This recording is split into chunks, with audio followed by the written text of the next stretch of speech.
Bonjour à tous et bienvenue dans cette nouvelle vidéo. Je suis ravi aujourd'hui de vous retrouver pour vous montrer l'avancement du chantier de notre futur centre de formation. Alors si vous n'avez pas vu la vidéo de visite avant le chantier, je vous invite à aller la voir. On vous mettra le lien dans la description de cette vidéo. Et je commence à vous expliquer un petit peu de quoi il s'agit.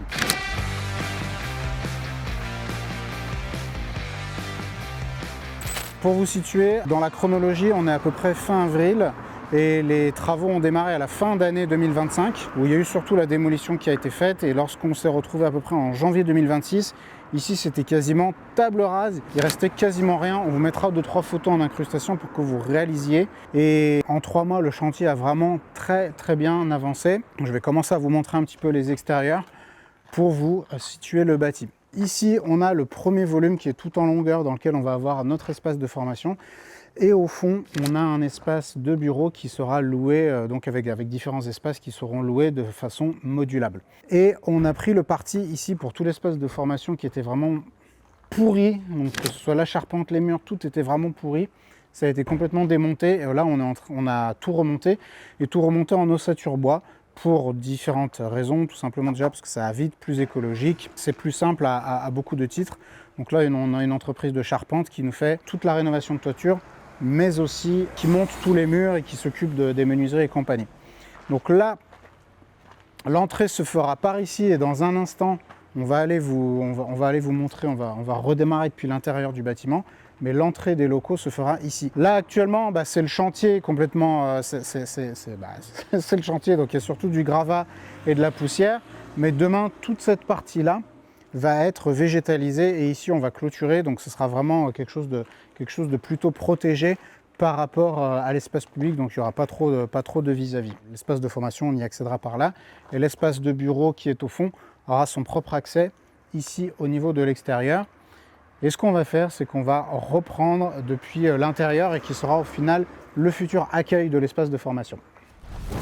Bienvenue dans notre futur centre de formation. Ça va vous demander un petit peu d'imagination, mais vous allez voir, rassurez-vous, je vais vous y aider. Ici, ce sera la porte d'accueil. On a actuellement un enjeu qui est un enjeu entre le technique et l'économique au niveau de cette porte, puisqu'elle n'est pas extrêmement haute. Donc c'est plutôt sympa d'avoir une porte plutôt haute quand on rentre dans un espace comme celui-ci. Ceci étant dit, je ne sais pas si vous arriverez à voir, mais on a un enjeu avec la poutre qui est juste là. Et si on voulait commencer à agrandir l'ouverture, il faudra mettre en place des travaux qui sont assez coûteux. Au final, pour aller gagner quelques centimètres, on a pris le parti de laisser cette porte de cette hauteur-là. C'est toujours un enjeu, sur la réno, on a souvent ces questionnements de se dire, est-ce qu'on fait cette amélioration? Quel prix ça va coûter? Est-ce que ça vaut le coup? Pas sûr. Bref, on entrera ici dans l'espace de formation. Et on aura là tout de suite l'espace accueil. Donc là, on aura une personne, celle qui gérera l'espace de formation, qui pourra accueillir ici les personnes. Je lance d'ailleurs une bouteille à la mer, puisque sur cet espace de formation, qui sera un business à part entière, je vais vouloir recruter une personne qui va en assurer la gestion, la promotion, la commercialisation. Donc si vous êtes une personne qui a l'habitude de l'accueil, qui a l'habitude de l'organisation, que vous avez envie d'un nouveau challenge et que ça vous dirait de bosser avec moi, n'hésitez pas à nous écrire à contact@amdb-academy.fr. Sachez qu'on va recruter aux alentours de l'été, quelque chose comme ça.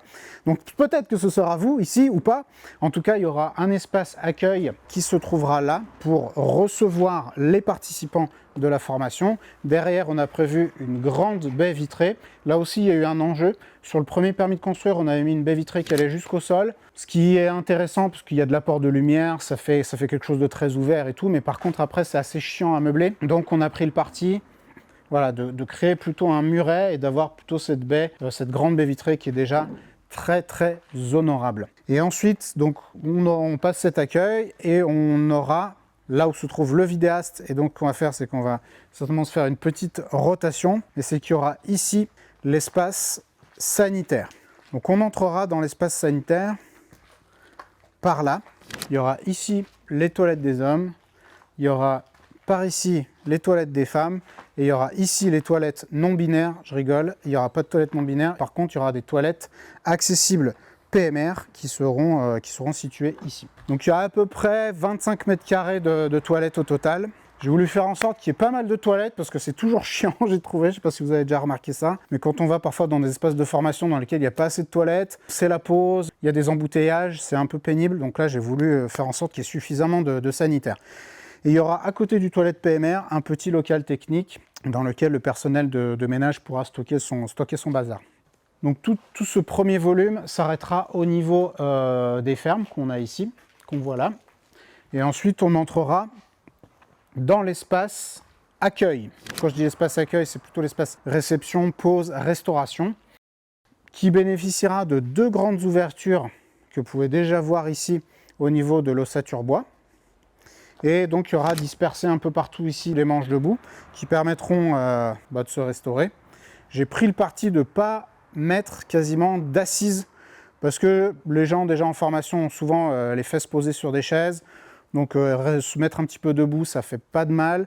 Et puis comme on veut faire rentrer un max de personnes, si on devait prévoir des places assises, ça nous limiterait assez vite. Sur ce mur-là, on va avoir tout un linéaire de meubles, de cuisine, avec un maximum de rangement pour pouvoir mettre la vaisselle, des lave-vaisselle, éventuellement des frigos aussi. Donc ça, ce sera sur tout ce linéaire de mur-là.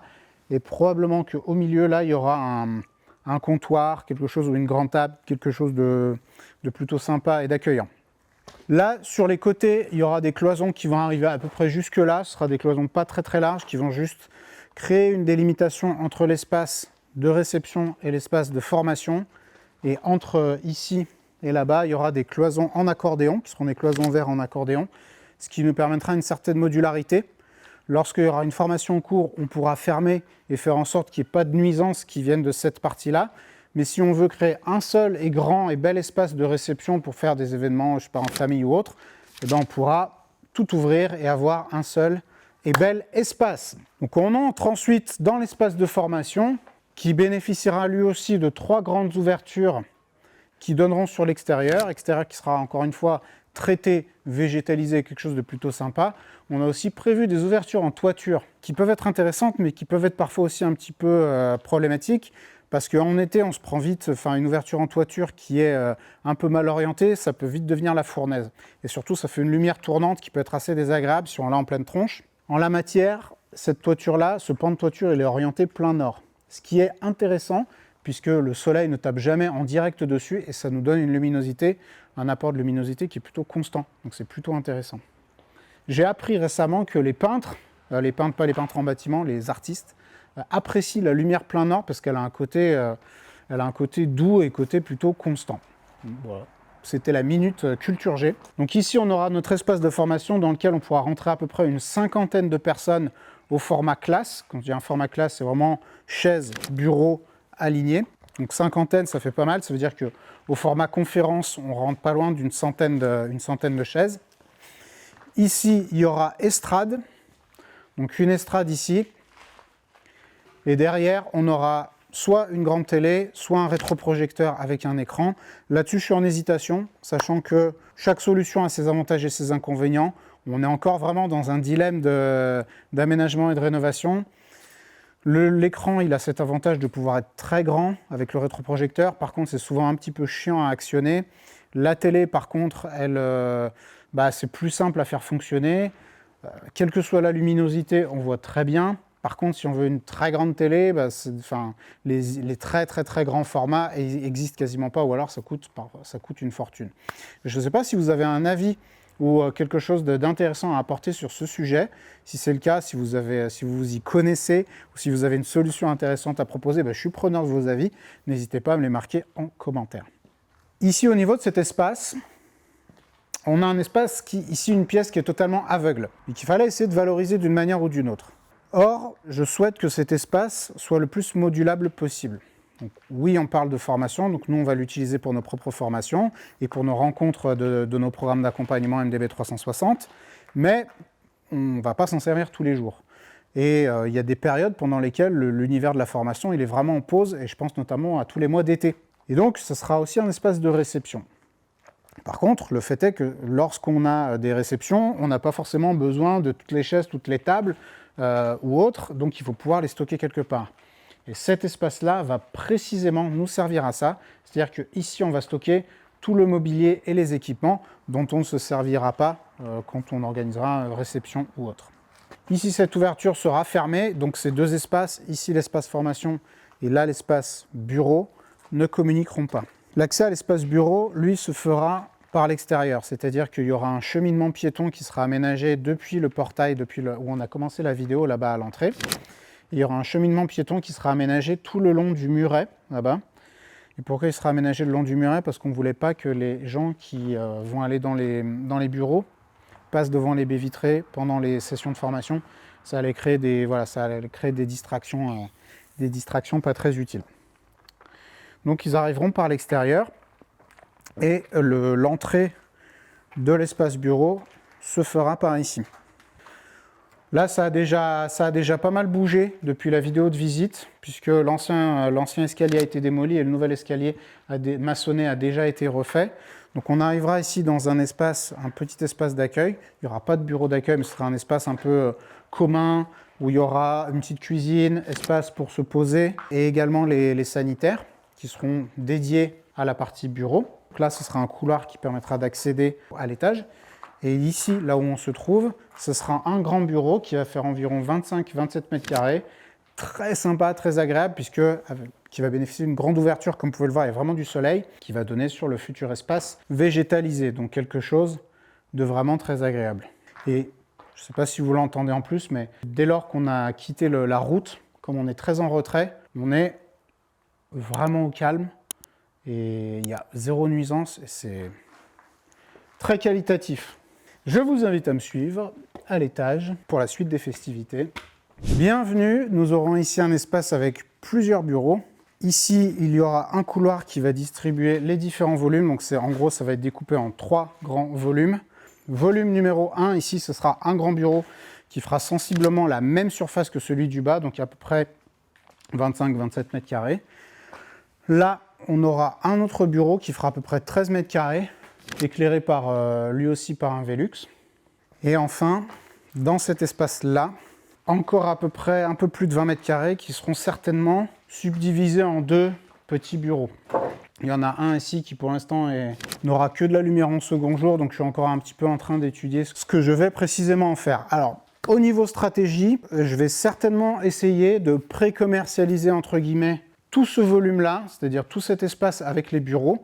Quand je dis pré-commercialiser, le pré-commercialiser en location. À savoir, je vais voir si, en mettant une annonce, je ne trouve pas un locataire qui serait intéressé par tout le plateau de bureaux qu'il y a ici, ce qui financièrement ne serait pas forcément hyper optimisé, mais ce qui me permettrait d'avoir un locataire fiable, enfin je ne sais pas s'il sera fiable, mais en tout cas un locataire stable et pas trop me faire chier avec une multitude de locataires. Et si ça ne fonctionne pas, ce que je ferai, c'est que j'amènerai jusqu'au bout le projet et je finirai la rénovation et ces espaces-là de bureau, je les louerai à la journée, à la semaine ou au mois. Voilà globalement un petit peu la stratégie et l'enjeu que je rencontre jusqu'à maintenant.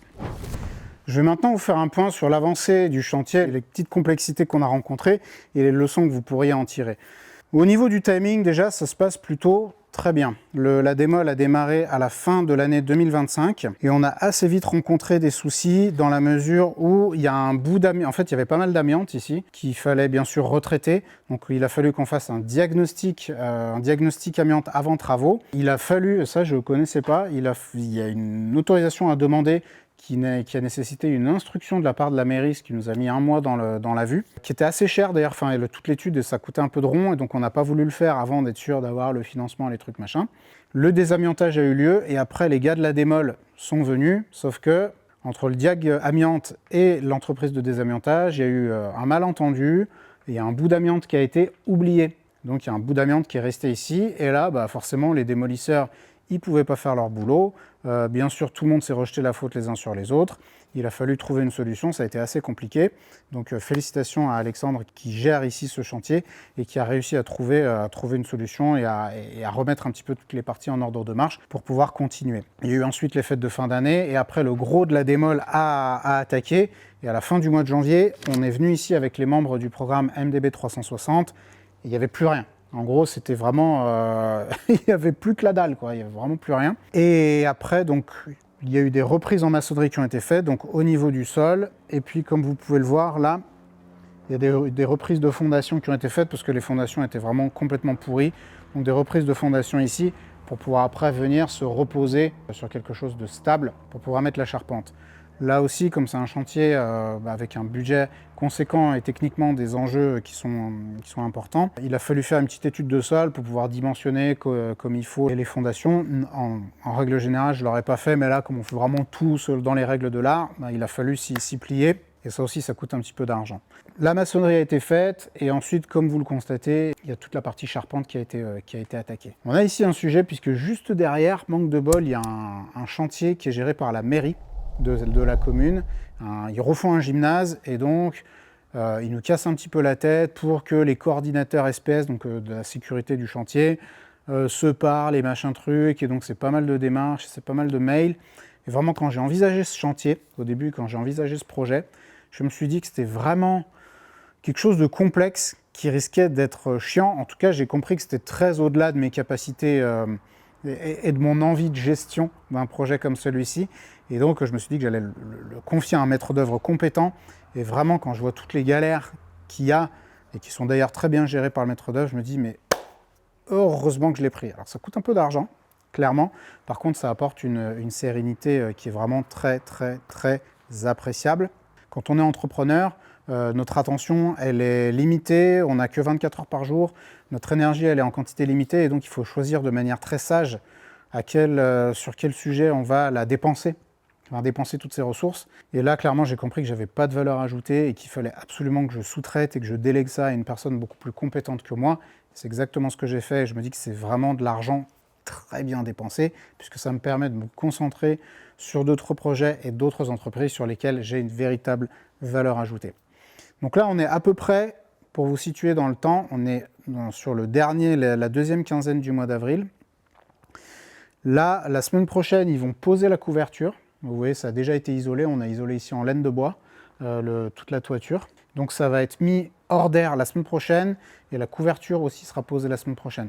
On met ici de la tôle ondulée, donc ça va aller très très vite et qui a un aspect un peu zinc. Ça va être quelque chose qui va être plutôt sympa, ça ne va pas ressembler à un bidonville. Et ça, ce sera terminé là pour le début du mois de mai. Et après début du mois de mai, on a le second œuvre qui va attaquer.